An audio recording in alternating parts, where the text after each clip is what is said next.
आज मैं इस बिल पर बोलते हुए भारत रत्न डॉक्टर भीमराव अंबेडकर जी की उस संवैधानिक सोच की भी याद दिलाना चाहता हूं, जिसमें उन्होंने भारत को एक धर्मनिरपेक्ष और सम्मानित राष्ट्र के रूप में परिकल्पना किया था और यह कहा था कि राज्य का कोई धर्म नहीं हो सकता है, मगर धर्म की आड़ में कोई भी संस्था कानून के ऊपर नहीं हो सकती है। अध्यक्ष महोदय,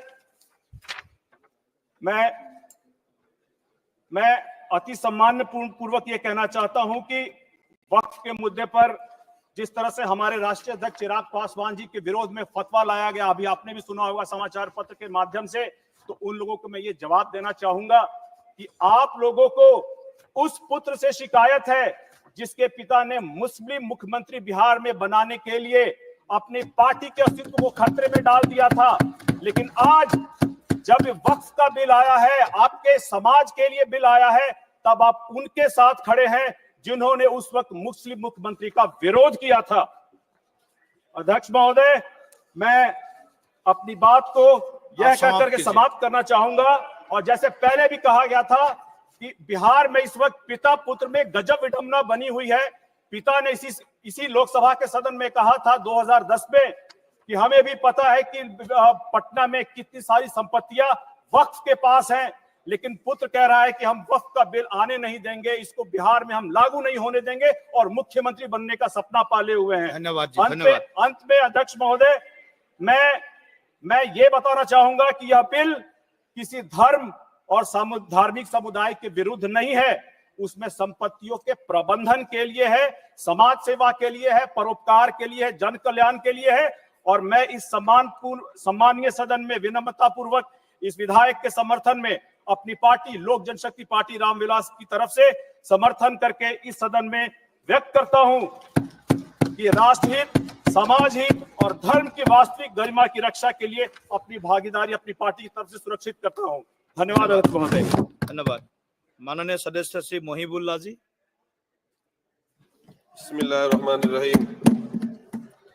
जनाबे सदर मोहतरम, सबसे पहले मैं आपका तहे दिल से शुक्रिया अदा करता हूं कि आपने मुझे इस मसले पर गुफ्तगू का मौका दिया और मुझे ज्वाइंट पार्लिमानी कमेटी का भी हिस्सा बनाया। सदर मोहतरम, जब हमारा मुल्क आजाद हुआ था तो हमारे कायदीन के सामने दो रास्ते थे। वो रास्ते क्या थे और किसने पेश किए थे? ये अमूल ने, और अपने इदारे चलाने की आजादी दी गई।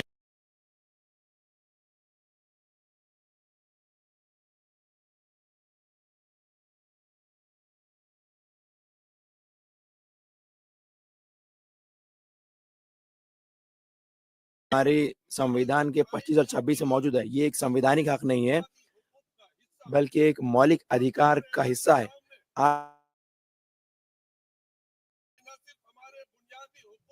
संशोधन बिल पेश किया गया है, ये न सिर्फ हमारे मौलिक अधिकारों का उल्लंघन है, बल्कि राइट ऑफ इक्वालिटी के भी खिलाफ है। इसको मुल्क की दूसरी मेजॉरिटी कभी कबूल नहीं करेगी। इस बिल में सबसे पहला संशोधन नाम बदलने की, मैं कहता हूँ नाम बदलना तो एक मामूली बात है, क्योंकि असल जो बदलाव किया जा रहा है वो वक्फ के बुनियादी उसूलों से दूर दूर तक कोई लेना देना नहीं है। इस संशोधन बिल का मकसद वक्फ को कमजोर करना है। ऐतिहासिक तौर पे वक्फ के जितने भी कानून बने हैं वो इस उसूल पे थे कि धर्म में दी गई वक्फ की धाराओं को खत्म न किया जाए।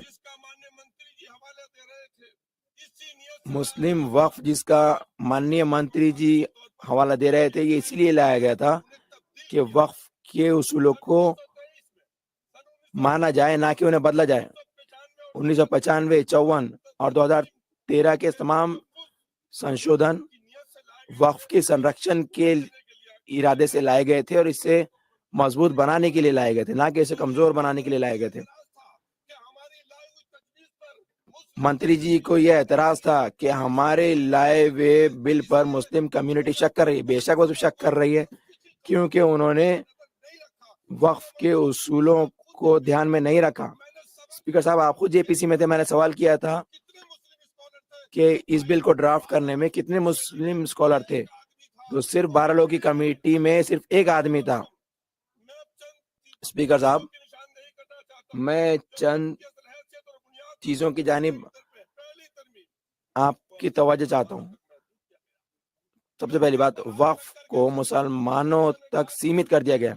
मैं दिल पे हाथ रख के कहता हूँ, पार्लियामेंट की मस्जिद के सामने रहकर सारे देशवासियों के लिए मैं दुआ करता हूँ जब ये कह दिया जाएगा। मैं अभी राजस्थान गया, तिजारे के पास एक गांव हसनपुर है, वहाँ एक शादी में गया, अजान की आवाज आई। मैंने कहा अजान की आवाज, यहाँ मस्जिद कहाँ है?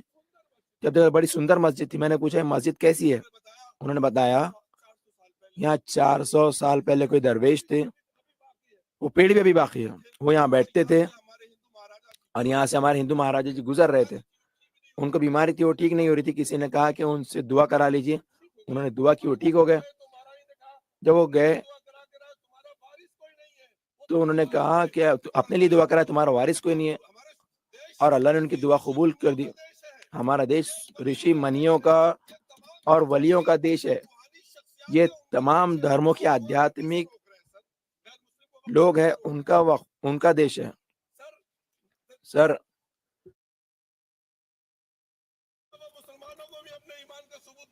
सर इसके अलावा मुसलमानों को भी अपने ईमान का सबूत देना होगा। मैं इमाम हूँ, इमाम हरम मक्का भी किसी को ये सर्टिफिकेट नहीं दे सकते कि वो प्रैक्टिसिंग मुस्लिम है। जब कोई प्रैक्टिसिंग मुस्लिम हो गए नहीं तो वक्फ कैसे होगा? वक्फ तो खत्म हो जाएगा। सर,